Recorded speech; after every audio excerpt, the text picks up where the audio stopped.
วายน้ำวันนี้นะครับ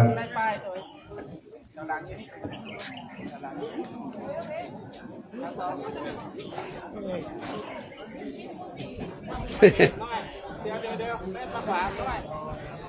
แถวสองขยับไปหลังแม่39พี่ทองข้อแถว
ถวายความเคารพในเมตตาบารมีธรรม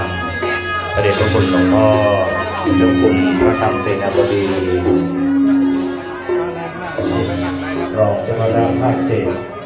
เจ้าว่าวัดพระธาตุสวนสุเทพราชวรวิหาร ด้วยความเคารพอย่างสูงยิ่งพระมหาเถระมุขเถระพระสงฆ์ทรงสมณศักดิ์ทุกรูปครับ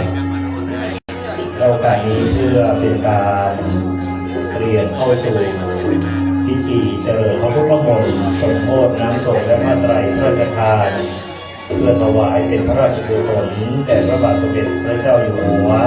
เนื่องในวโรกาสทรงเจริญพระชนมพรรษา6 รอบ 72 พรรษาและเนื่องในวันวิสาขบูชาซึ่งจัดขึ้นระหว่างวันที่ 8 ถึง 22 พฤษภาคม 2567 ณ วัดพระธาตุดอยสุเทพราชวรวิหารตำบลสุเทพอำเภอเมืองเชียงใหม่จังหวัดเชียงใหม่และในโอกาสนี้ก้าวจะขอได้กราบพระเดียงพระสงฆ์เพื่อประกอบพิธีดังนี้กราบพัฒนาเป็นพระคุณหลวงพ่อ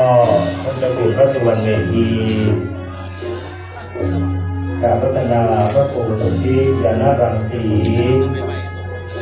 กราบพัฒนาเป็นคุณพระครูโอภาสขออภัยครับกราบพัฒนาในเทศนาธรรมพระครูสาครกิจโกศลกราบพัฒนาพระครูสิริปริยัติยาวิรัตกราบพัฒนาพระครูประภัสสรการกราบพัฒนาพระครูสุนทรบรรโชค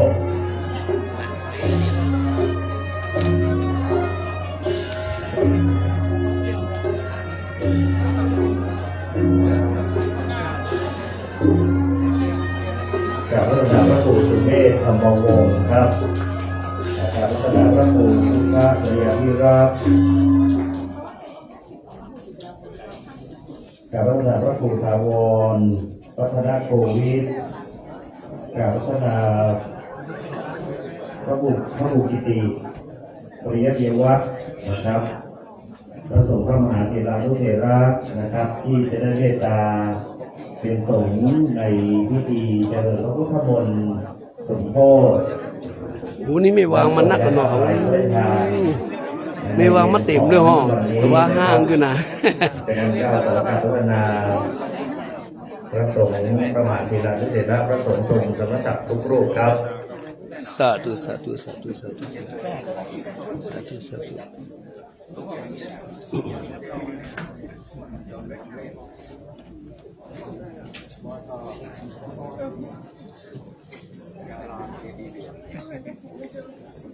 นมัสการครับนมัสการครับนมัสการครับ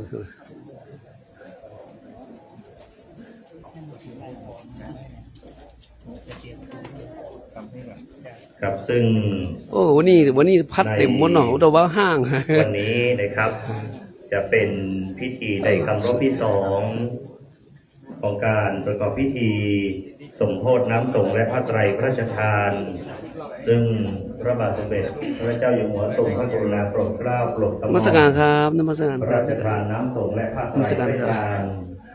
มาเพื่อทรงยังองค์พระบรมธาตุดอยสุเทพ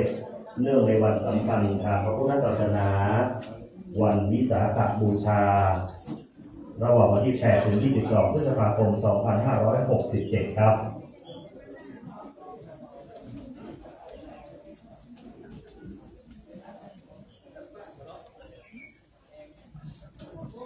ซึ่งใน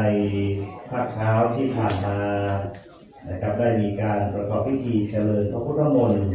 นะครับในช่วงเวลาตั้งแต่ 10 นาฬิกา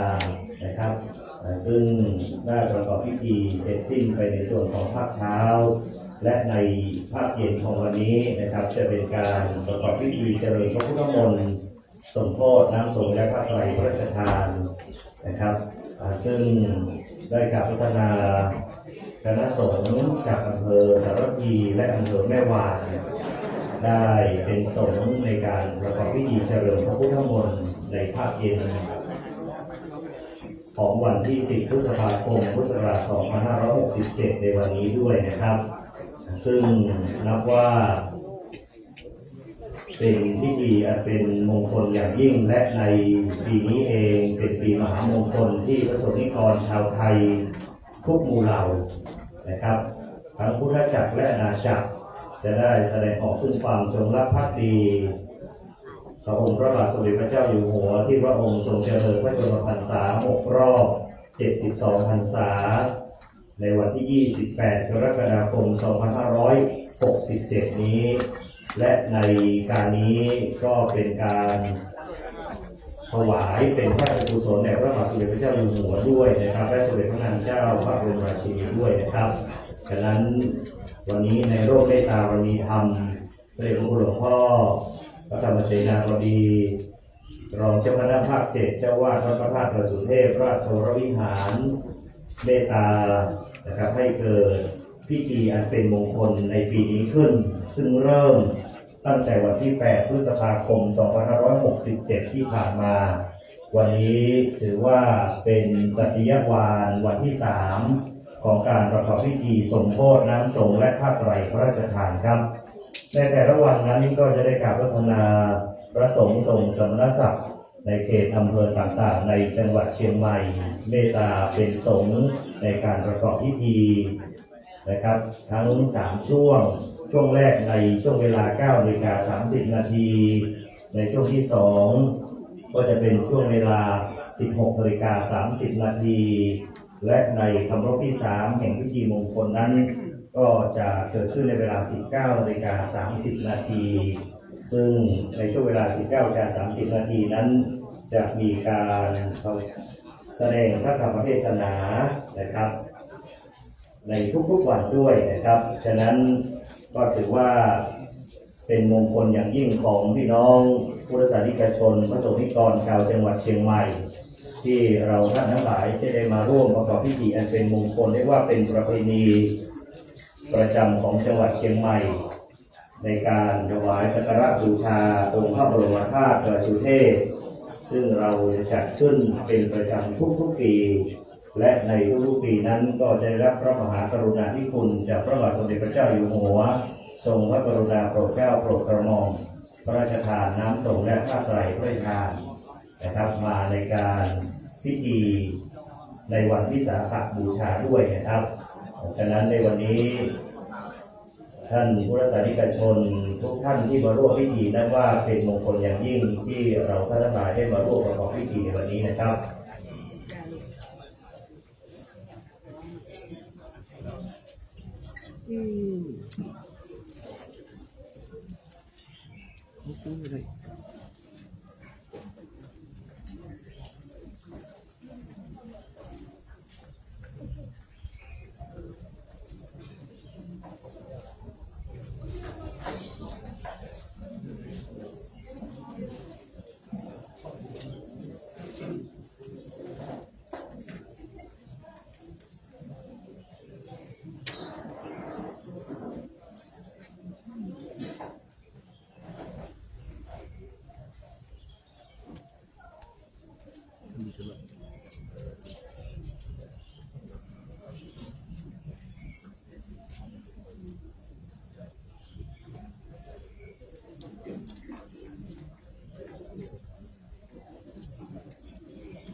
ซึ่ง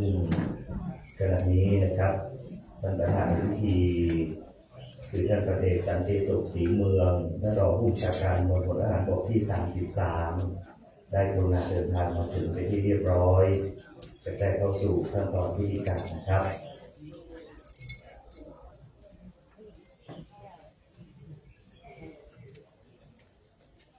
กราบนมัสการพระเดชพระคุณพระธรรมเสนาบดีรองเจ้าคณะภาค 7 เจ้าวาดวัดพระธาตุดอยสุเทพราชวรวิหารองค์ประธานทรงด้วยความเคารพอย่างสูงยิ่งครับเรียนพันเอกสันติสุขศรีเมืองรองผู้บัญชาการมณฑลทหารบกที่ 33ประธานในพิธีด้วยความเคารพและท่านผู้มีเกียรติที่เคารพทุกท่านครับสำหรับในพิธีในวันนี้เป็นการประกอบพิธีสมโภชน้ำสงฆ์และผ้าไตรพระราชทานถวายเป็นพระราชกุศลแด่พระบาทสมเด็จพระเจ้าอยู่หัวในวโรกาสทรงเจริญพระชนมพรรษา6 รอบ 72 พรรษาและสมเด็จพระนางเจ้าพระบรมราชินี เนื่องในวันวิสาขบูชาระหว่างวันที่ 8 ถึง 22 พฤษภาคม 2567 ณ วัดพระธาตุดอยสุเทพราชวรวิหารตำบลสุเทพอำเภอเมืองเชียงใหม่ จังหวัดเชียงใหม่ ในเบื้องต้นก้าวขอกราบอนุญาตและขออนุญาตนำเรียนกำหนดการในพิธีเจริญพระพุทธมนต์ในเวลา 16:30 นาทีตามกำหนดการประธานในพิธีจะได้ประกอบพิธีจุดธูปเทียนบูชาพระรัตนตรัยและหลังจากนั้นท่านประธานในพิธีจะเดินมาที่เบื้องหน้าพระบรมฉายาลักษณ์พระบาทสมเด็จพระเจ้าอยู่หัวเพื่อเปิดกรวยกระทงดอกไม้ธูปเทียนแผ่เบื้องหน้าพระบรมฉายาลักษณ์พระบาทสมเด็จพระเจ้าอยู่หัวเจ้าหน้าที่ดังกล่าวคำบูชาพระรัตนตรัยอารัธนาศีลประธานสงฆ์ให้ศีลเจ้าหน้าที่อารัธนาพระปริตรหลังจากนั้นพระสงฆ์ทรงสมณศักดิ์จะได้เมตตาเจริญพระพุทธมนต์สงฆ์โภชน้ำสงฆ์และผ้าไตรพระราชทานเสร็จสิ้นเป็นที่เรียบร้อยท่านประธานในพิธีและผู้มีเกียรติจะได้น้อมประเคนเครื่องไทยธรรมแด่พระสงฆ์พระสงฆ์อนุโมทนาประธานในพิธีกรวดน้ำรับพรหลังจากนั้นท่านประธานพิธีจะได้กราบที่โต๊ะหมู่บูชาเพื่อกราบลาพระรัตนตรัยและหลังจากนั้นท่านประธานในพิธีจะได้ถวายความเคารพเบื้องหน้าพระบรมฉายาลักษณ์พระบาทสมเด็จพระเจ้าอยู่หัวและกราบลาองค์ประธานสงฆ์คือพระเดชพระคุณหลวงพ่อพระธรรมเสนาบดีเป็นอันเสร็จพิธีในการประกอบพิธีเจริญพระพุทธมนต์สมโภชน้ำสงฆ์และผ้าไตรพระราชทานครับบัดนี้ได้เวลาอันเป็นมงคลที่จะได้ประกอบพิธีเจริญพระพุทธมนต์สมโภชน้ำสงฆ์และผ้าไตรพระราชทานกับผมขอเรียนเชิญท่านพันเอกสันติสุขศรีเมืองรองผู้บัญชาการมณฑลทหารบกที่ 33ได้กรุณาให้เกียรติจุดธูปเทียนเครื่องนมัสการบูชาพระรัตนตรัยขอเรียนเชิญท่านด้วยความเคารพครับ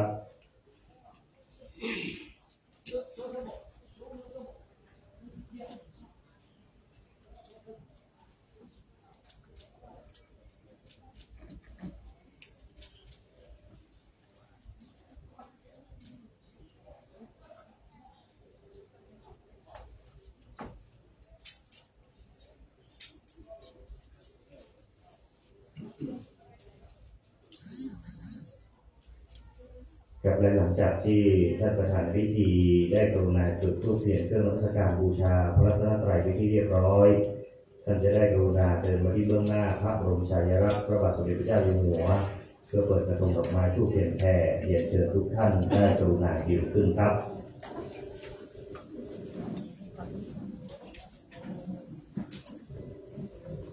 ถวายความเคารพ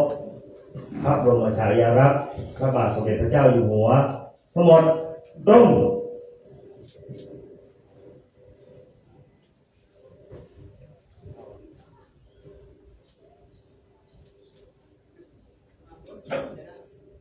ถวายความเคารพพระบรมฉายาลักษณ์พระบาทสมเด็จพระเจ้าอยู่หัวทั้งหมดตรง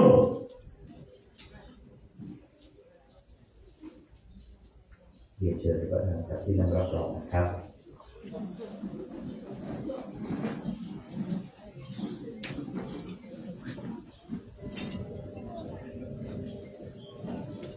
อิมินาสกกาเลนะพุทธังอภิปูชยามะอิมินาสกกาเลนะธัมมังอภิปูชยามะอิมินาสกกาเลนะสังฆังอภิปูชยามะอะระหังสัมมาสัมพุทโธภควาพุทธังภควันตังอภิวาเทมิสวากขาโตภควตาธัมโมธัมมังนัมสสามิสุปฏิปันโนภควโตสาวกสังโฆสังฆังนะมามิมัจยังพันเตวิสุงรัตนัฏฐายะติสรเนนะสหปัญจศีลานิยาจามะทุติยัมปิมะยังพันเต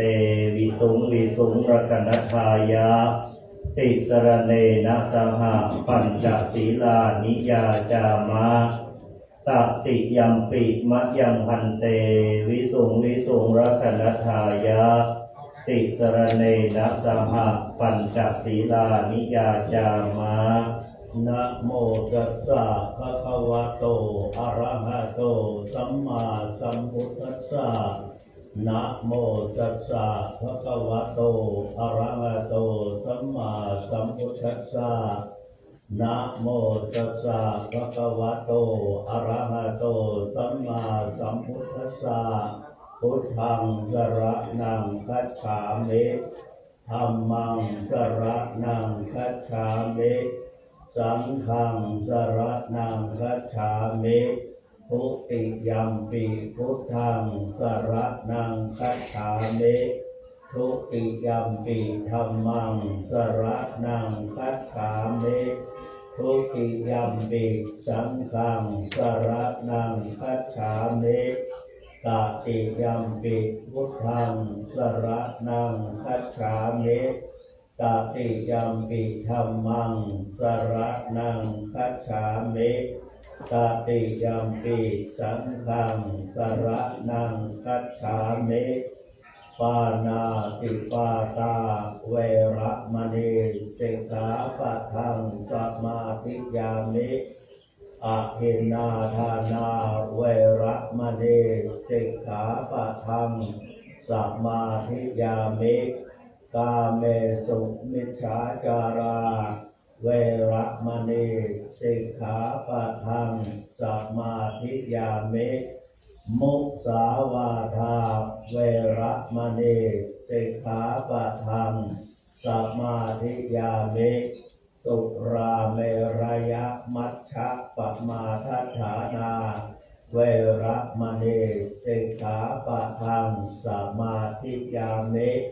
อิมานิปัญจสิกขาปะทานิเสเลนะสุขติยันติเสเลนะโอคะสัมปทาเสเลนะนิพพุติยันติตัสมาสีลังวิโสทะเยวิปติปฏิภาหายะสัพพสัมปติสิทธิยาสัพพทุกขวินาศายะปริตังรูธัมมังครังวิปติปฏิภาหายะสัพพสัมปติสิทธิยาสัพพพยวินาศายะปริตังรูธัมมังครังวิปติปฏิภาหายะสัพพสัมปติสิทธิยาสัพพโลกวินาศายะปริตังรูธัมมังครังสรังเกาสเสนังสัพพันตุนาริกังกริตวานุภาโวนะสัทธาราคันตุติกริตวานะเอกังสมิตาทันตาตวิกิตากิตาปริตังพนันตุสักเขกามิจัตุเตอิสิการาตเตจันตาริเกวิมาเนทีเต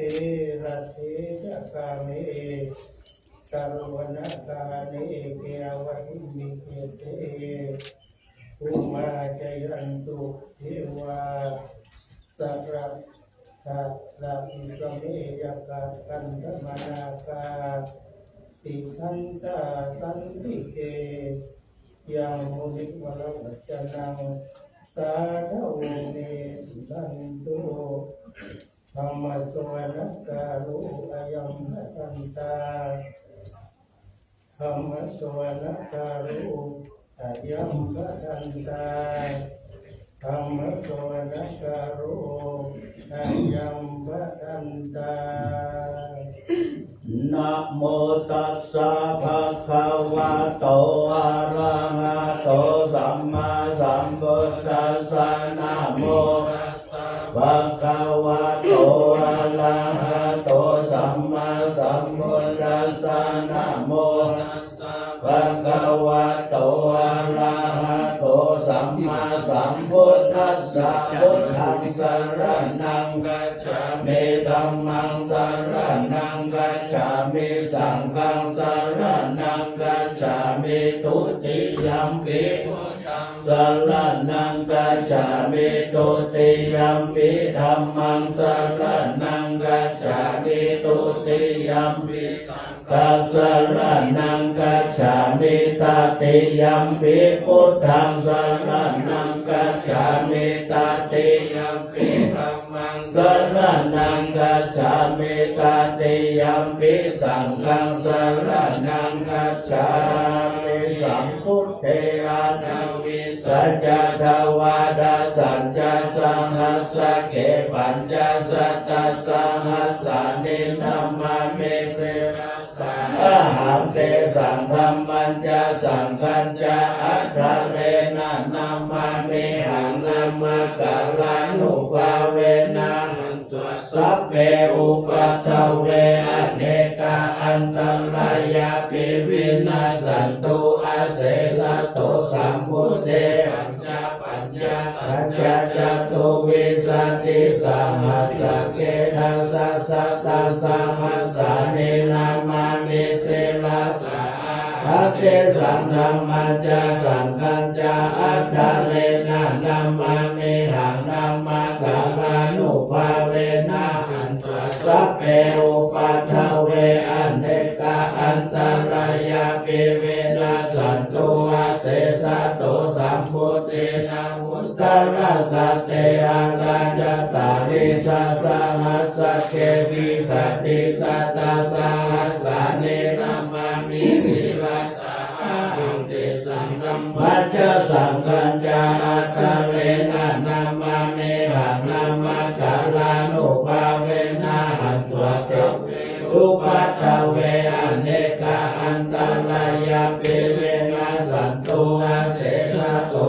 โยจักขุมาโมหะวาลาภกตุสัมมังวะพุทโธสุขโตวิมุตโตมานัสสะวัสสามินิโมจายันโตปะเปสิเกมังกนาตังวินัยยังมุลังวะลันตังศิลาสานามามิโลกัสสะนาดัญญาวิชายากัจจตันเตสัสสะเตชัยยสิทธิอุนตุสัพพันตังรายาจามินาสัมเมตุธัมโมทัชโชโยวิยาตัสสะสัตโตสัสสิสิโลกัสสะวิสุทธิมัคคังนิยานิโกธัมมาทาราสัทธานิสัตตาวะโหสันติกาโลสุจิโสธัมมังวะลันตังเสราสานามามิโมหังปัฏฐานังอุปสันตตาหังตันเตระสะเตชะยาสิทธิโหตุสัพพันตรายาจาวินาสเมตุสัพพัมมะเสนาสุขาตานุโกโยโลกัสสะปะปุปะกิเลสะเสนาสันโตสยามสตินิโยชาลุจาสวะกาตธรรมังวิธิตังกโรติสัมมังวรันตังศิลาสานามานิพุทธานุพุทธังสมาสิลาติติกันเตสัสสะเตชะยาสิทธิโหตุสัพพันตรายาจามินาสเวตุนะโมวะลังอะโตสัมมาสัมพุทธัสสะมะหิสิโนนะโมอุตตมะธัมมัสสะสวะกาตาเสวะเตเนทานะโมมหาสังฆัสสะสิวิสุทธสีลาภิติโนนะโมอุมาตยานาทัสสะรัตนะกายาสัสสะทุกขังนะโมโอมาคาติทัสสะตัสสะวะทุตยัสสะปินะโมกะระปะภาเวนะมิกัจจตุอุปัฏฐวานะโมกะลานุภาเวนะสุปฏิอุนตุสัพพะทานะโมกะระจเตเทนะวินิมิโหมิเตสัพวาตังลังสัมมาสัมโพธิสัมพุทธิสวะระหะกะโตภะคะมังยังอะเอเสสิธัมมาจักขังอนุตตรังสัมมาเทวะภวเตโตโลเกอะปฏิวัติยายะกะคตาอุโภรันตาปฏิปัติจามาสิมาจตุขวามิยะเตตุวิสุทธิยะนาทัสสะนังเอสิติธัมมาราชินาสัมมาสัมพุทธิกิตันนันนาเม นะภิกษุตังสุตังธรรมังกัจจวัปปวัตตานังวายากาลนะกัมสิกาสัมทิตังตังพระนามาเอวัมเมสุตังเอกสัมมายังภะคะวะภาลานัสสิยังวิหารติสิปัตตะเนเมกัตตะเยกัตถะโกภะคะวะปัญจวัคคีย์ภิกขุอามันเตสิทะเวเมภิกขเวอัตตะปะปัจฉิเตนะนาเสวิตาปายโยจายังกะเมสุกังนาสุกังลิกาตุโยโกหิโนอังโมตุตุสานิโกอานาติโยอนาตสันนิโตโยจายังอัตตะกิลมัตตานุโยโกนุโกอานาติโยอนาตสันนิโตเอเทเตภิกขเวอุปอันเตอนุปะคะมามัชฌิมาปฏิปทาตถาคเตนะอภิสัมพุทธาปะทานิยตการเนอุปสัมมายะอภิญญายะสัมโพธายะนิพพานายะสัมวัตติกัตตมัญญสาภิกขเว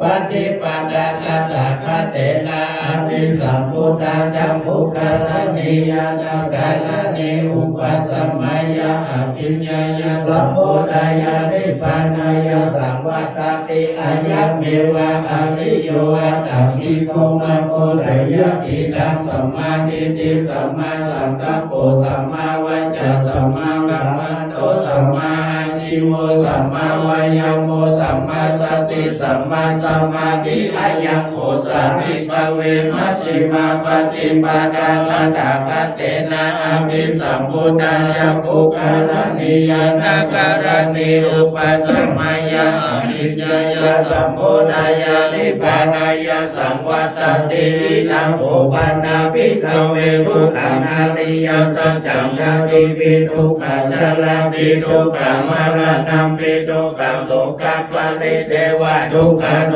มานาสุปายาสาปิทุกขาอัปปิเยหิสัพพโยโกทุกโขวิเยหิวิปโยโกทุกขยัมปิจัมนาลาปันติตัมปิทุกขังสังคิเตนะปัญจุปาทานะขันธาทุกขาอิทังโอปันนาภิกขเวทุกขสมุทัยโยอาริยสัจจังยายังตัณหาโกโนภาวิกานันทิลาคัสสะหังตาตาตาตาตาวินันติเนสยติตังสัมมาตัณหาภวตัณหาวิภวตัณหาอิทังโอปันนาภิกขเวทุกขานิโรโดอาริยสัจจังโยทัสสะเยวะตัณหายะอาเสสาวิราคะนิโรโตจักขุปฏินิสัพโพ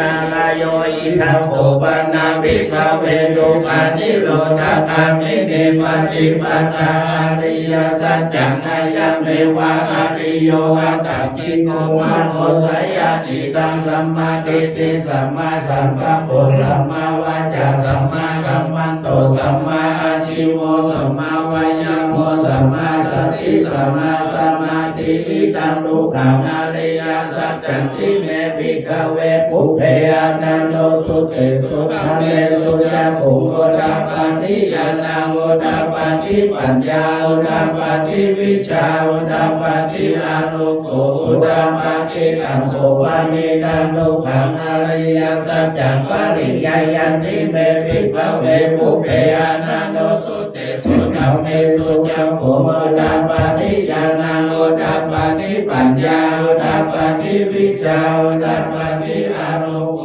โอตปาทิตัมโภวานิทังทุกขังอริยสัจจังปริญญายันติเมภิกขเวปุเพอานันโนสุเตสุขัมเมสุจักขุโอตปาทิญาณังโอตปาทิปัญญาโอตปาทิวิชาโอตปาทิอานุโกโอตปาทิอิทังทุกขสมุทัยโยอาริยสัจจังทิเมภิกขเวปุเพอานันโนสุเตสุขัมเมสุจักขุโอตปาทิญาณังโอตปาทิปัญญาโอตปาทิวิชาโอตปาทิอานุโกโอตปาทิตัมโภปานินาทุกขสมุทัยโยอาริยสัจจังปะหากัปพันติเมภิกขเวปุเพอานันโนสุ สุเตสุตัมเมสุจักขุอุทธัปปฏิญาณังอุทธัปปฏิปัญญาอุทธัปปฏิวิชาอุทธัปปฏิอาโลโกอุทธัปปฏิตังโภปานิดังทุกข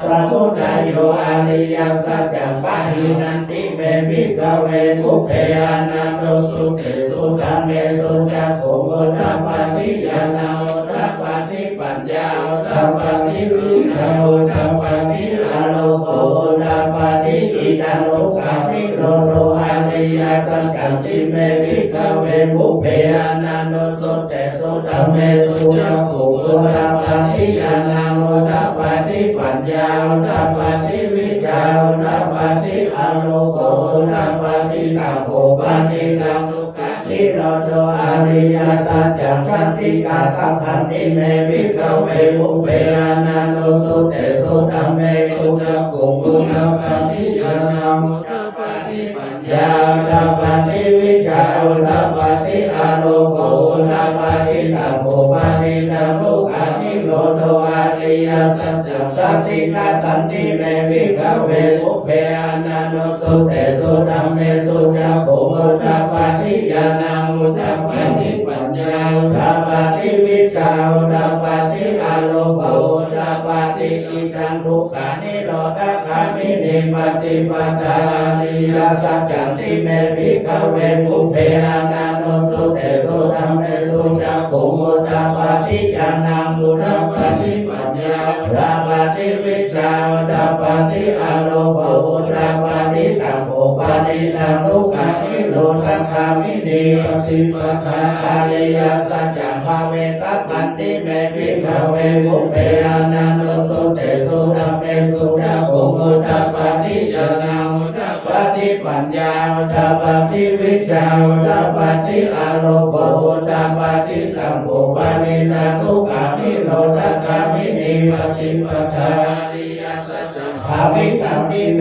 ภิกขเวมุเพอนันโตสุเตสุตัมเมสุจักขุอุทธัปปฏิญาณังอุทธัปปฏิปัญญาอุทธัปปฏิวิชาอุทธัปปฏิอาโลโกอุทธัปปฏิยามะขิวัจจเมภิกขเวอิเมสุจักขุสุอริยสัจเจสุเอวันติปฏิวัตตัมภวัตตัสสะกาลังยะตาภูตังญาณทัสสนังนะสุวิสุตตังอโหสิเลวะสาวะหะวิกเวสัจเทวะเกโลเกสัมมาลาเกสัพพมะเกสัสสะมะนะพรหมนิยาปัจจายสัตเทวมนุสสยาอนุตตรสัมมาสัมโพธิอภิสัมพุทโธปัจจายสิยโตจักโขเมภิกขเวอิเมสุจัตตุสุอริยสัจเจสุเอวะเอวะนิวัตตังภวะตัสสะกาลังยะถาภูตังญาณทัสสนังสุวิสุทธังอโหสิอาคาหังภิกขเวสัตเทวะเกโลเกสัมมาลาเกสัพพมะเกสัสสะมะนะพรหมปัจจายสัตเทวมนุสสยาอนุตตรังสัมมาสัมโพธิญาณิสัมพุทโธปัจจายสิยานัจจปานาเมรัสสนังอุทธัปปฏิอากุปะเมวิมุตติยายมันติมาจาตินาติดานิปุณณภโวติธัมมโวจะภควาตัมมานะปัญจวัคคียาภิกขุภควะโตภาสิตังอภินันตุสามิจปนาวายกัลนาสมิกายมันเนยยสัมมาโตยัสสะ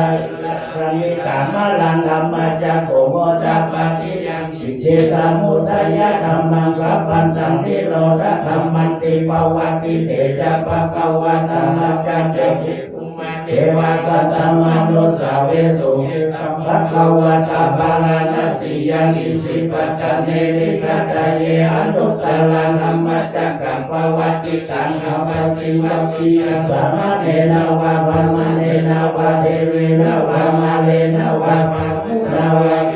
ทิวาโลกัสสะเมเลภูมานังเตวานังสัจจังสุตวะจตุมหาราชิกาเดวะสัตตมนุสสาเวสุจตุมหาราชิกานังเดวานังสัจจังสุตวะภาวะติสาเดวะสัตตมนุสสาเวสุภาวะติสานังเดวานังสัตตังสุตวะยามะเดวะสัตตมนุสสาเวสุยามานังเดวานังสัตตังสุตวะตุเส สิกาเทวาสักกามนุสาเวสุตุสิกานังเทวานังสักกังสุตตอิมังคาลติเทวาสักกามนุสาเวสุอิมังคาลตินังเทวานังสักกังสุตตบาลานิมิตาวาสาวัตติเทวาสักกามนุสาเวสุภารามิมิสาวาสวัตตินังเทวานังสักกังสุตต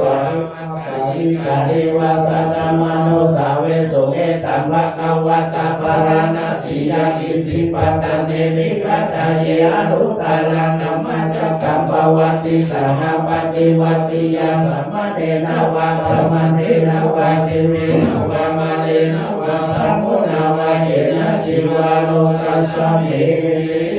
นาเตนะคะเนนะเตนะโมเตนะยวะมัจโลกัสสะโลอาปุปัจจิอายัจจาสะสหสีโลกาตตุสังกัมปิสัมปะกัมปิสัมปะเวทิอัปปมโนยะโกลโลโอกาโสโลเกปตุลาโหสีอติกัมเทวานังเทวานุภาวันอัตตะโกภะคะวะอุทานังอุทานเนสีอัญญาสิวัตตะโพโกนัญโยยะเสวัตตะโพโกนัญโยติอิติทังอายัสสมะโตโกนัญญาสายัญญาโกนัญโยตเววัตนานังอาโหสีธรรมจักรปวัตตนาสุตังเนจิตังเทวามนุสาจามกัสกาลานิอาจินตาจงอาตังขามนาสุตานาปุณิมังกาลามุตตมังอาเสวนาจาวาลานาปันติตานาจาเสวนาปูชาจาปูชานิยานาเอกัมมังกาลามุตตมังปฏิโลวะเตสมาสุจักขุเปจักตะปุญญาตาตัสสะมาปะเนเตจะเอตัมมังกาลามุตตมังพาหุสัจจัญญาสิปัญญาวินายุจะสุสิกิโตสุภาริกาจายาวัจจะเอตัมมังกาลามุตตมังมัตถาปิโตปัฏฐานังพุทธดาลสสังฆโห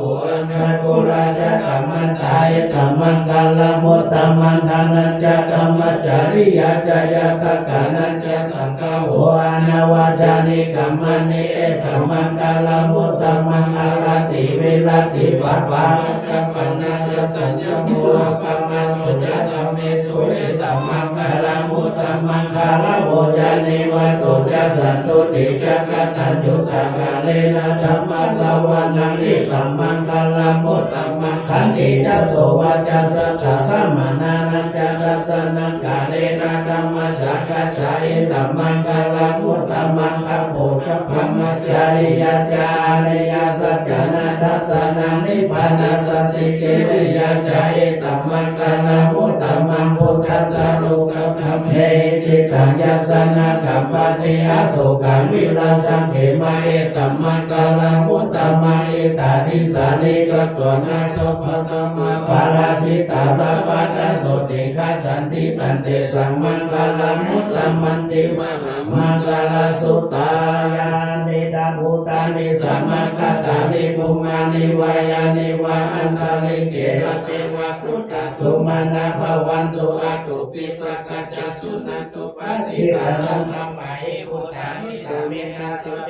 เมตตาการโลกามันมุสยาปัจจายาสิจาราโตจาหารันติเยภาริงสัพพะหิริรัตตาปัมมัตตายังกิจิวิตังอิตาวาหุลาวาสักเกสุวายันรัตนังปัญญิตังนัโนสมังอาติตถาคเตนะอิตัมปิอุเตรัตนังปัญญิตังเอเตนะสัจเจนะสุวัติโหตุกายังวิราคังอมตังปัญญิตังยัตถสกะสักยังมุเนสมัยโตนะเตนะธัมเมนะสมาธิกิจเจตาปิกัมเมรัตนังปัญญิตังเอเตนะสัจเจนะสุวัติโหตุยัมมุตตะเสตุปานิวันนาเยสุติสมาธิมานันตาลิกัญญามาหุสมาธินาเถนะสมุนาวิชตินัมปิธัมเมรัตนังปัญญิตาเอเตนะสัจเจนะสุวัติโหตุเยภุคลาอัตตสัตถังปัสสตาจัตตาริเอตานิยุคานิโหติเตทักขินายาสุขันตัสสะสาวกาเอเตสุวินานิมหาภลานินาปิสังเกรัตนังปัญญิตาเอเตนะสัจเจนะสุวัติโหตุเยสุปายุตามนัสสะนาเหนะนิกามิโนโกธัมมัสสะนามิเลวะ ปัตตามัตตาวิเครารักขาภูรานิพุติภูจัมมานาอิทัมปิสังเกรัตนังปานิตังอิเตนะสัจเจนะสุวัตติหนตุมินังบูรานังนวันนาติสัมภวังวิราชจิตายติเกปวัสสมิเตปินาปิจาอาวิรุณาอิจานาทิปันติจิลายะตายังปานิปุยนาปิสังเกตนังปานิตาเอเตนะสัจเจนะสุวัตติหนตุกาลานิยามาตากุสะเลนะยัตตังสัตตัมปะทานาวิสัตเตนะสักโกสุจาสุจาสุวะโจจาสังโมโทอานาติมานิสัตตุจักโกจาสุปานโนจาปะกิโตจาสันลาหุกาวุติสันตินานิโยจานิปัตโตจาอาปะกะโกกุเรสุวานานุกินโนนะจักขุตังสัมมาดาเลกิจิเยนะวิญญูปะเลอุปาวะเมยุสุกิโนวะเอวิโนวัตถุสัพเพสัตตาภวัตตุสุขิตาตาเยกิจิวานาโพตติตัสสะวะตวะลาวะนาวะเสสาทิตวะเยมหันตวะมัสสิมาลัสสกาตุกะทุรานิตวะเยจาติตาเยจาตุเรวะสันติยาวิทุเรพุตตวะสัมภเวสิวะสัพเพสัตตาภวันตุสุขิตาตานังปะโรปะลังนิโกเปรังนาติปัญเจตากาตากินังอิเจวายาโลสันนาปฏิกาสัญญานัญญมัญญาสัตุกามิสายะอัตตายะดานิยามุตตะอายุสาเอกพุตตะมนุระเกวะปิสัพพะพุทธสุมาณะสัมภวะเยอปาริมาณังเวตัญจะสัพพะโลกัสสมิมานะสัมภวะเยอปาริมาณังมุตตังอะโกจติริยังจาสัพพะทานาเวรนะสัพพะตันติตัจจารานิสิโนวาสยโนวายวัตตสาวิกัตตังวิโตเอตัสสตินาทิตยาปัมมะเมตังวิหารายิธัมมาหุติกิจจานุปกัมมะศีลาวาทัสสะเนนะสัพพันโนกัมเมสุวินัยเกตังนะอิสัตตุกัปปะสยามุนาเลติปิกาลานิยเมตังสุตานังปะเกหิเมเมตังเมตังเฮราปะเตหิเมตัปะยาพุทเตเมเมตังเมตังกังหาอุตายยิยาตาปัตตะเกหิเมเมตังเมตังเนมัตตะเกหิเมตตุปะเตหิเมเมตังเมตังบาหุปะเตหิเมมามาปัตตะโกหิสิมามาหิสิมามาโกมามาจตุปะโตหิสิมามาหิสิมาหุปะโตสัพเพสัตตาสัพเพปานาสัพเพพุทธะจักขิวาราสัพเพปัตตารานิวัสสันตุนาอิจิปัปปะมาธัมมาอัปปมโนพุทโธอัปปมโนธัมโมอัปปมโนสังโฆปัมมนาวตานิสิริสัพพะริอาหิวิสิกาสัตตะปฏิอุณานามิสลาภูโมสิกาคัตตะเมระกะคัตตะเมปาริกาปฏิกัมมันตุพุทธานิโสอะนะโมภะคะวะโตนะโมสัตตะนะสัมมาสัมพุทธานาเอวะเมสุตะเอตัสสะมายังภะคะวะสัพพะติยังวิหารติเจตวะเมนะนาถาปิริกัสสะอาระเมตตะโกภะคะวะภิกขุอามันเตสิภาวติมังเตติเตภิกขุภะคะวะโตปัจจสุสุภะคะวะเมตตาโพจาเมตายา กาลิขเวเกตุวิมุตติยาสิวินัยโมหิตตะภาวลิกตายาอายาลิกตตาวิกวัตถุกตายาอนุทิตายาปาริจิตายาสุสังปานิรัตายาเอกาทัสสานิสานิสังสาปฏิกันตากาจามเอกาทัสสะสุขังสุปานิสุขังปฏิพุทธติมนุสานังปิโยโหติอมนุสานังปิโยโหติเทวตาปัจจินังอาทินาวาวิสันตวาสตาวากะอะกามติตุวะตังทิตังสมาธิยาติมุตตะปันโนวิมัสสิทาติอาสมุตโตกานิกาโรติอนุกัปปะติวัติโนปะมะโตกาทุโหติเมตตาอสิวิตาภเวตาวะวุนิกาตายานิกะกตายาวัตุกตายาอนุทิตายาปริทิตายาสังอิเลเอกาสัสสะนาสันติตาปฏิกังเตนะภะโวจาภะคะวะอัตตมนะเตปิสุยะภะคะวะโตภะสิตานาภินันตุนิเอวัง เมสุตาเอกสมัยยังภควาสาวัติยังวิหารติเจตวันเนอนันตปิฎกสาอารเมตตะปุปะเวนะอุปนาภิกขเวจัตติมาเทวะปุตโต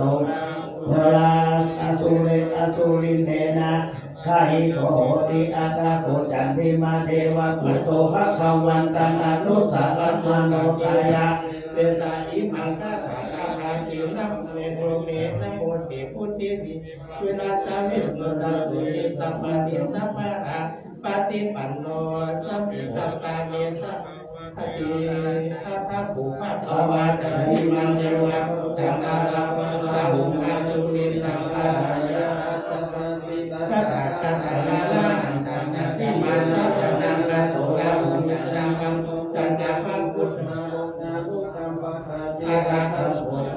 นาโมอาสุรินโตจันทิมาเรวะพุทธังมุนันตาวะตานามานะรูปโภเยนะเวนะกินติอนุสินโกเตมุปัสสังกัมมิมุปัสสังกัมมิสวะสังวิโคโลหะทัพพะสัตโตเยมังคะนาติเยยังมันทิตังโพลังมุสุอาสุรินตังเวปะติติตาอาสุรินโตขันธาสัพพะติปิโยสันตะวะนังโนวานะจันติจันติสังเวคานิโตวะกัมมะกิมุเตตุวันนิตาเตติสัตตะพาเดทุกราภุติวันโกดาภุกังสะเปพุทธากาถาภิตุเมโนติพุทธายันติอันติมาติเอวัมเมสุตังเอกังสมัยยังภควาสาวัติยังวิหารติเจตวันเนอนันตปิฎกสาอารเมเตนะโภคันนะสมัยนะสุริโยเทวะพุทโธราหุนะอาสุริเนนะทิไกโหติอานาโสสุริโยเทวะพุทโธภวันตังอาสุรปันนตัญญอิมังคาถาปาสิสานะโมติพุทธวิรัตโตสัมมาปฏิปันโนสัมมิทัสสะเนสัพพะนัมภะวะอะระหะสุขิจะในวันเทนังอานามานาหุอาสุตินังสัทธาไกจะอาสัจจิทัตถะคตังอานาอันตังสุโยสักนังคาโตระโหสุติยังพุทธังอาทิโนเกสีนะโคโนสัจจังโสจยันตุทะยันเตนะสัจเจนะกาหามิสัจจปิริยามนุตตะลังอวชิตวะธัมมะปรังสริตวะภุปะเกชิเนสัจจะปรัมมวัสสยสัจจปิริยามกาสหัสสันติปัฏฐาปัตตนาสันติปะดาวัญญนามัตตาปิตาจันติสัตตาสัพพะเวนะปฏิกัมมสหัสสะเตมหาปัจจาริโสสิจิวัชเชสิโสรัสสกาลิสานิมุตตะกัมปัตวายะถาสิจิเจตเมสมุนติเอสามิสัจจปามิวิปัสสิสานามาตุจักขุมันตัสสะสิริมาโตอิสสปินามาตุสัพพะพุทธานุคัมปิโนเวสะพุทธานามาตุนาคัคสัพพะติโยนามาตุกัตุสันตัสสะมานาสินะตมันติโนโกนันธรรมนัสสะนามาตุรัมมนัสสะอุสิมาตุกัสสะปัสสะนามาตุวิปัปปุตตัสสะสัพพะติอันติลัสสะสัมมาวัจโจยังพุทธัสสะสิริมาโตโยอิมันธรรมันเวสิสิสัมมาตุภะปะนุตะนันเยตังเกเนโกตาโลเกยะตาภูตังวิปัสสิสุเทชนะอภิสุนามหันตาวินาสารกายิกาเทวมนุสสานังยังนามาสิโรลามินันนังสัพพะสัมปันนังมาหันตาวินาสารนาเวทัจจวนะสัมปันนังพุทธังวันธรรมโคตมังเยยะโอหังวะกินิอริยยะจัตติยะจัตโตนามิสันนามิสันติกามนาชีวิตาโวโรเปตาเตนะสัจเจนะสัจจิเตโหตุโสติคาปัสสะโพชังโพสังกิสัตตะโตธัมมานังวิไดโยตถาวิเลยังเปติปัสสันติโพสังฆาสัตตะตะภะเรสัมมาตุเปตาโพสังฆาสัตติเตสัมมาตัสสินามุนินาสัมมาตัสสะภะเวตาปะอุเรกัสสะวัฏตันติยาปิญญายานิพพานายาจัปโพธิยาเอเตลังสัจจวัจเจนะสุติเตโหตุสัพพะตาอิกัสสมิสัมมาเยนะโนมุทันนานัจจปัสสะปังคิลาเนทุกิเตติสวะโพสังเกจนะติจาจิติเอกัตังนาเปนันติตวาโรกัมมุ มุติสุตัมปันเนเตนะสัจจวัชเชนะโสติเตโหตุสัมภทาอิกาคานัมหะกะปิเกวันเยนะปิปิลิตุนะเยนะตันเยวัปนะเปตวะนะสัจจานะสัมมุติตาจาอัปปะตะตัมมาพุทธสิกานะโสเอเตนะสัจจวัชเชนะโสติเตโหตุสัมภทาปะหินะเตจาอัปปะตะตินะนะปิมะเหสินะมะกะตะกิเลสาวะปะตะลุปะตินะมะตะเตนะสัจจวัชเชนะโสติเตโหตุสัพพะทายันตุนิติตังวะมันตรัจจโยจะมะนะโพสุนัสสะตุวะภะคะโหตุสุปินันกันตังพุทธานุภาเวนะวินัสสะเมตุยันตุนิมิตังวะมันตรัจจโยจะมะนะโพสัพพุนัสสะตุวะภะคะโหตุสุปินันกันตังธัมมานุภาเวนะวินัสสะเมตุยันตุนิมิตังวะมันตรัจจโยจะมะนะโพสัพพุนัสสะตุวะภะคะโหตุสุปินันกันตังสังฆานุภาเวนะวินัสสะเมตุสังฆวะพุทธรัตนังโอสัตถะพุทธมังวะนาหิตังเทวามนุสสานังพุทธเตเสนะสุตินันสันตุปัตตวาสัพเพทุกขาอุปัสสะเมตุเตสักขะตัวธัมมรัตนังโอสัตถะพุทธมังวะลาภริราอุปัสสะมานังธัมมเตเสนะสุตินันสันตุปัตตวาสัพเพพยาอุปัสสะเมตุเตสักขะตัวสักขะรัตนังโอสัตถะพุทธมังวะลังอหุนยังวะหุนยังสังฆเตเสนะสุตินันสันตุปัตตวาสัพเพโลกาอุปัสสะเมตุเตนะหิเนสานังอัญญมุตโตเมสานังวะลายเตนะสัจวัชเชนะโหตุเตชะยมังกาลานะติเมสานังอัญญธัมโมเมสานังวะลายเตนะสัจวัชเชนะโหตุเตชะยมังกาลานะติเมสานังอัญญสัมโฆเมสานังวะลายเตนะสัจวัชเชนะโหตุเตชะยมังกาลานะติเมสานังโลเกวิสัจเจเวเวกัมมุตุรัตนังพุทธสัมมานาทิตัสสะวะโสติภวันตุเตยังกิจิรัตนังโลเกวิสัจเจเวเวกัมมุตุรัตนังธัมมะสัมมานาทิตัสสะวะโสติภวันตุเตยังกิจิรัตนังโลเกวิสัจเจเวเวกัมมุตุรัตนังสัพพะสัมมานาทิตัสสะวะโสติภวันตุเต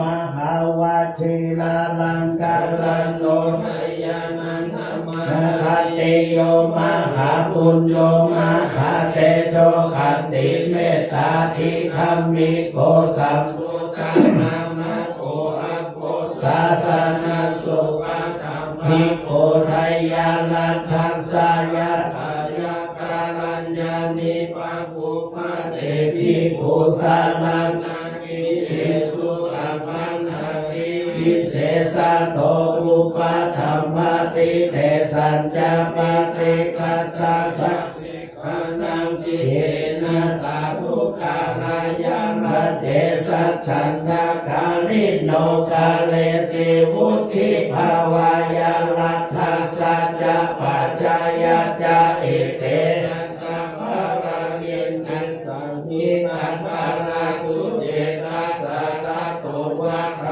ยิกัสสิปิสัมมานาสันติทิวิโนมัยโยเอตังปิญญายันติภวันติรัญญาลักขิกาสัมมาเยอาสัสสัจจารัมพยาเทโสวิโรจตินานาเทเสสุปัญญาโตวิปโยนิรูปัตถโวอิทาเนโสมังหาราชาเทวสัตตานิสัมมายุโควิสิเสมังสะเรกาเรเตมัสสะเนยมังคลังรัตนาตายานุภาเวนะรัตนาตายาเตชะสัพพะระเมนะมังมหาราชาลยานังนันทิวัฒโนจิรัญจีวัตุติอายุวันยุเปโตสุเขจิโตภารุเปโตจาสัพพะทาวัปโตตุสัพพะมังคลังสิริลัจเจปฏิทานุนิจังปันธานิปัสสัตโตสัพเพมหิทธิกาเทวะอภิปาเลนตุนังสังฆากิรังติกาตุโรกัสสมิงสัมมาสัมพุทธัสสะ สนาลีทุกขปัตตายเนทุกขาพยาปัตตายเนพยาโสขปัตตายเนโสขโตสัพเพปิปานิโนเอตาวาตาจะอัมเหหิสัมภะกังปุญญาสัมภะกังสัพเพเทวานุโมทันโตสัมปะเทสิทธิยาทานังทักขันโตสัทธายาสีลังลักขันโตสัพพะทาภวนามิลัตตาคนทุกขสันตุเทวตากตาสัพเพพุทธาภรปัตตาปัจเจกานัญจายังพัลลังอัลลังอัตตานังเจนะลักขังวันทานิสัพพะโส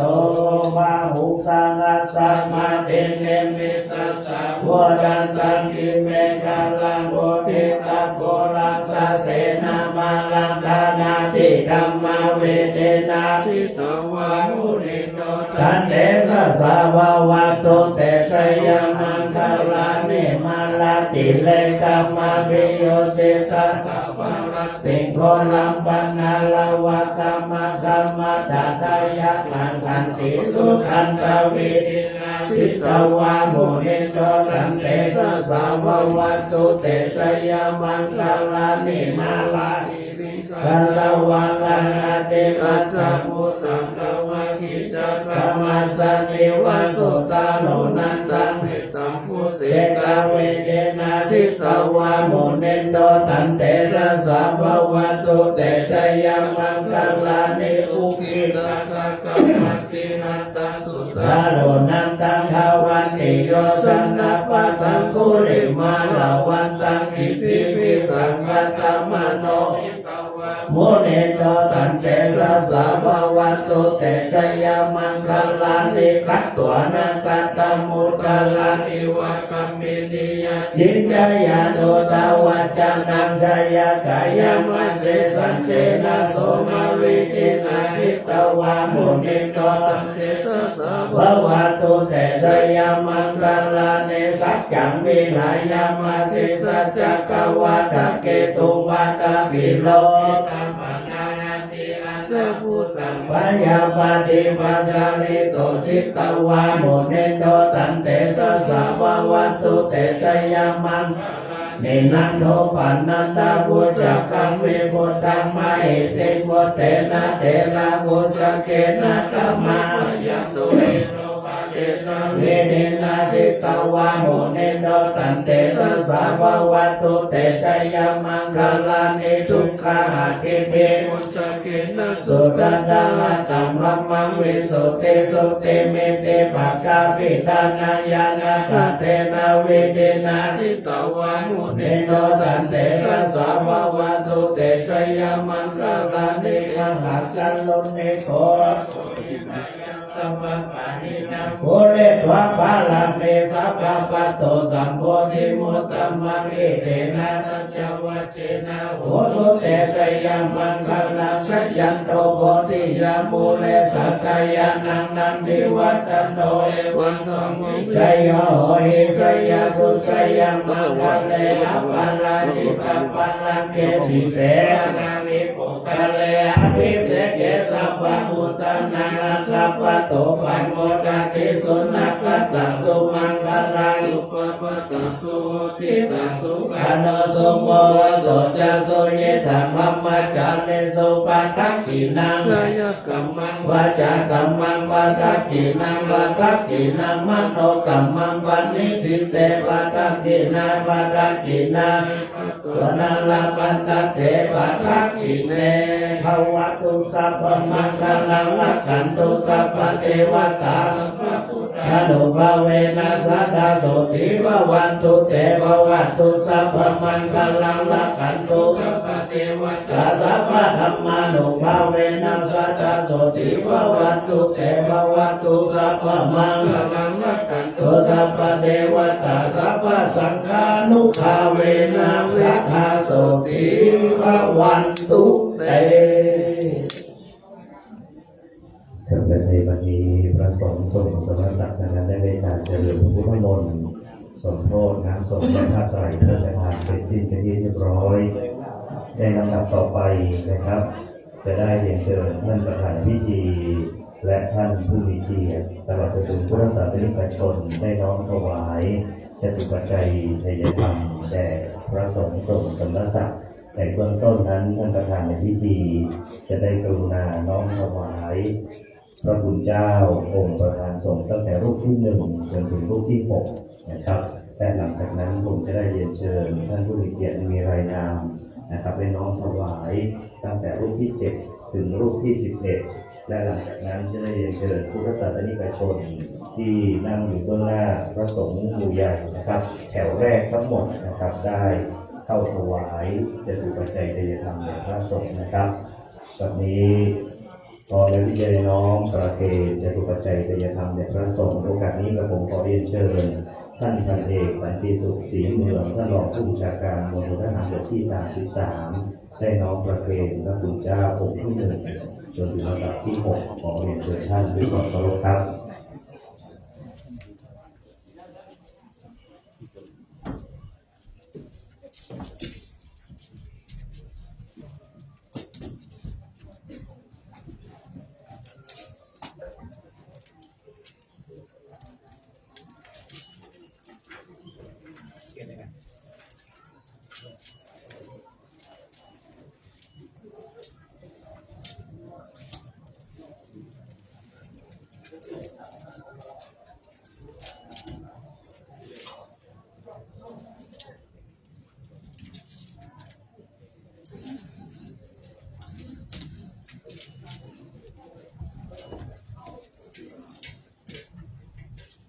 และลำดับต่อไปจะได้เรียนเชิญท่านผู้มีเกียรตินะครับเป็นน้อมถวายพระคุณเจ้ารูปที่7เรียนเชิญท่านพันตรีสมนึกแทนสมบูรณ์นายทหารประชาสัมพันธ์มณฑลทหารบกที่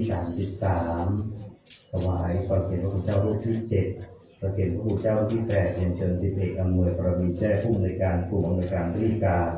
ที่ได้รับพระราชทานที่7เชียงใหม่สำนักงานวัฒนธรรมจังหวัดเชียงใหม่ประเคนพระคุณเจ้ารูปที่9เรียนเชิญนางสาววารินเหล่าสงครามนักวิชาการวัฒนธรรมชำนาญการสำนักงานวัฒนธรรมจังหวัดเชียงใหม่รูปที่10เรียนเชิญนางสาวอธิตยาทัพสุยะนักจัดการงานทั่วไปปฏิบัติการสำนักงานวัฒนธรรมจังหวัดเชียงใหม่รูปที่11เรียนเชิญนางสาวกนกรักษ์ดวงคำนักจัดการงานทั่วไปปฏิบัติการสำนักงานวัฒนธรรมจังหวัดเชียงใหม่ขอเรียนเชิญท่านนะครับและเรียนเชิญท่านพุทธศาสนิกชนที่อยู่แถวที่1ทั้งหมดนะครับได้น้อมประเคนจตุปัจจัยในยามต่อจากราชการชุดปกติขาวเรียนเชิญเจ้าหน้าที่ได้จัดนะครับเรียนเชิญคุณพ่อคุณแม่นะครับที่นั่งแถวด้านหน้าทั้งหมดครับเดี๋ยวรอสักครู่นะครับท่านครับจะได้น้อมถวายพร้อมกันเจ้าหน้าที่สำนักงานทหารครับเชิญพุทธศาสนิกชนที่นั่งอยู่แถวแรกทั้งหมดนะครับ11ท่านไปน้อมถวายต่อจากราชการนะครับเชิญครับทุกท่านครับหากท่านไม่สะดวกที่จะนั่งประเคนก็สามารถยืนประเคนได้นะครับเชิญครับทุกท่านเลยครับแถวแรกครับถือว่าเป็นตัวแทนพุทธศาสนิกชนชาวจังหวัดเชียงใหม่ทุกท่านครับเชิญครับเดี๋ยวรอสักครู่นะครับคุณพ่อคุณแม่รอสักครู่นะครับจะได้น้องประเคนพร้อมกันนะครับเพื่อความงดงามเรียบร้อยครบแล้วนะครับมาพร้อมแล้วเรียนเชิญน้องประเคนได้เลยครับและหลังจากนั้นพระสงฆ์จะได้ให้พรในขณะที่พระสงฆ์ถวายอดิเรกนะครับขอเรียนเชิญทุกท่านได้ลดมือลงนะครับ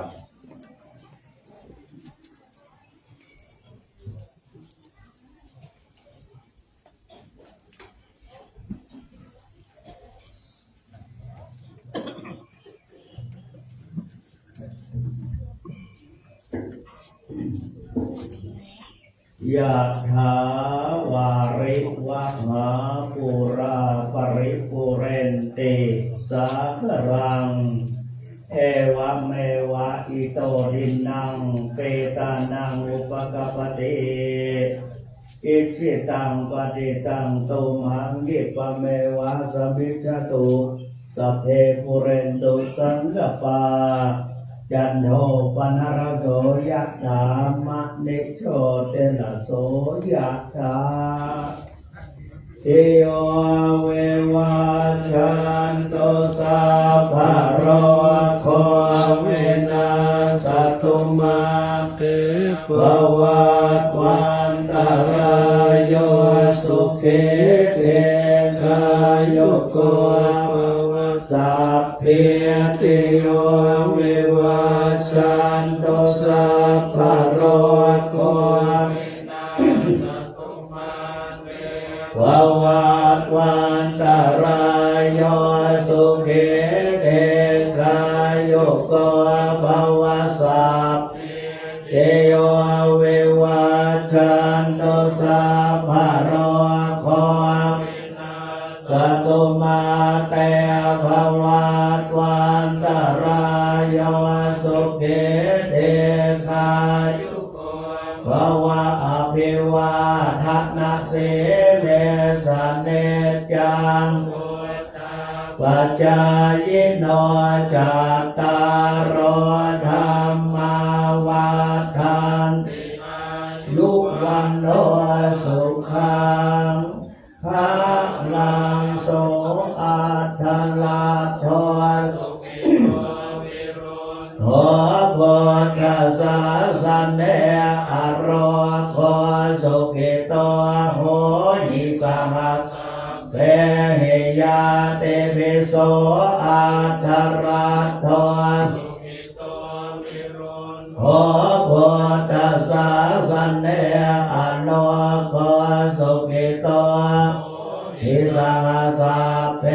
หิยาเตปิโสอัตถรัตโตสุขิโตวิรุณโหพุทธัสสะสันเนอโลโคโหหิสหัสยาติปิปฏิเลกวัสสตังชีวตุอาติเลกวัสสตังชีวตุอาติเลกวัสสตังชีวตุสีขายุโกโหตุอโรโกโหตุสีขายุโกโหตุอโรโกโหตุสุขิโตโหตุปรเมนทะมหาราชาสิทธิกิจจังสิทธิกัมมังสิทธิลาโภชโยนิจจังปรเมนทะมหาราชวรสะภวตุสัพพทาขอถวายพระพรภวตุสัพพมังคลังขันโตสัพพะเทวตาสัพพะพุทธาสัทธาโสติภวันตุเตภวัตุสัพพมังคลังลักขันตุสัพพะเทวตาปัทธานุภาเวนัสสัทธาเทภวันตุเตภวัตุสัพพมังลักขันตุสัพพะเทวตาสัพพสังฆานุภาเวนัสสัทธาโสติภวันตุเต ครับและในบัดนี้การประกอบพิธีเจริญพระพุทธมนต์สมโภชน้ำสงฆ์และผ้าไตรพระราชทานถวายเป็นพระราชกุศลแด่พระบาทสมเด็จพระเจ้าอยู่หัวในวโรกาสทรงเจริญพระชนมพรรษา6 รอบ 72 พรรษาและสมเด็จพระนางเจ้าพระบรมราชินีเนื่องในวันวิสาขบูชาประจำปี 2567 ณ วัดพระธาตุดอยสุเทพราชวรวิหารตำบลสุเทพอำเภอเมืองเชียงใหม่จังหวัดเชียงใหม่เสร็จสิ้นเป็นที่เรียบร้อยลำดับนี้ผมขอเรียนเชิญท่านประธานในพิธีพันเอกสันติสุขศรีเมืองรองผู้บัญชาการพลทหารบกที่ 33 กราบลาพระรัตนตรัยโซเฟอร์รอสักครู่นะครับเพื่อความเรียบร้อยแห่งมณฑลพิธีรอสักครู่ครับ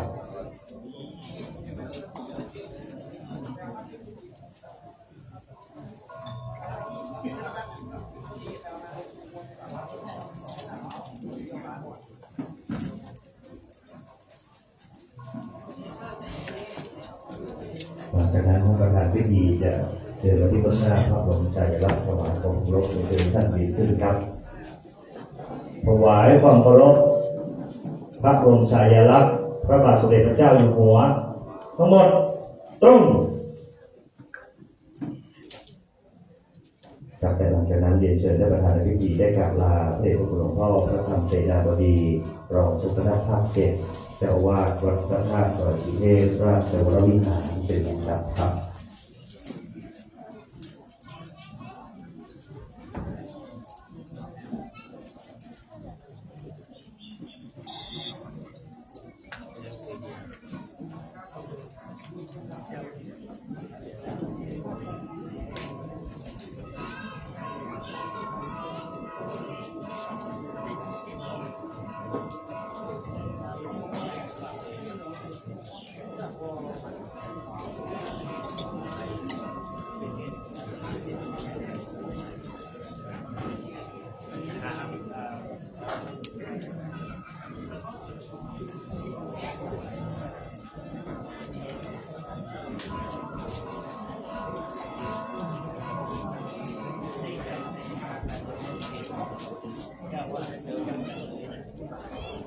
จากในวันนี้ก็ขอกราบในเมตตาบารมีธรรมเดชพระคุณหลวงพ่อพระคุณพระธรรมเสนาบดีรองเจ้าคณะภาค 7เจ้าอาวาสวัดพระธาตุดอยสุเทพราชวรวิหารครับเมตตาสงฆ์เป็นประธานสงฆ์ในพิธีและกราบขอบพระคุณในเมตตาบารมีธรรมพระเดชพระคุณหลวงพ่อและเจ้าคุณพระสุวรรณเมธีรองเจ้าคณะจังหวัดเชียงใหม่เจ้าอาวาสวัดพระธาตุศรีจอมทองวรวิหารเมตตานำพระสงฆ์ทรงสมศักดิ์นะครับได้เจริญพระพุทธมนต์สมโภชน้ำสงฆ์พระราชทานและแก่ขอบพระคุณพระมหาเถระเถระพระสงฆ์ชนพระศักดิ์จากอำเภอแม่วางและอำเภอสารพีทุกรูปด้วยความเคารพครับและก็ต้องขอบพระคุณนะครับท่านประธานในพิธีครับท่านกำเอกสันติสุขศรีเมืองท่านรองผู้บัญชาการตำรวจทหารบกที่33ค่ายการิละได้กรุณาเดินทางเป็นประธานในพิธีถือว่าพิธีนะครับสมโภชน้ำสงฆ์และพระไตรเวทาในช่วงเย็นนี้เป็นที่เสร็จสิ้นเป็นที่เรียบร้อยในช่วงค่ำนะครับจะเริ่มพิธีในเวลา 19 นาฬิกานะครับในเวลา 19 นาฬิกาโดยประมาณนะครับเรียนเชิญทุกท่านได้ร่วมกันสดับรับฟังนะครับพระธรรมเทศนานะครับในเวลา 19 นาฬิกา 30 นาทีในวันนี้ขออนุญาตประชาสัมพันธ์ให้กับทุกท่านได้เดินทางเข้าร่วมในพิธีในการแสดงพระธรรมเทศนาในช่วงเวลา 19 นาฬิกา 30 นาทีครับ สาธุครับสาธุครับสาธุครับต้องออกมาเอาคนสวดได้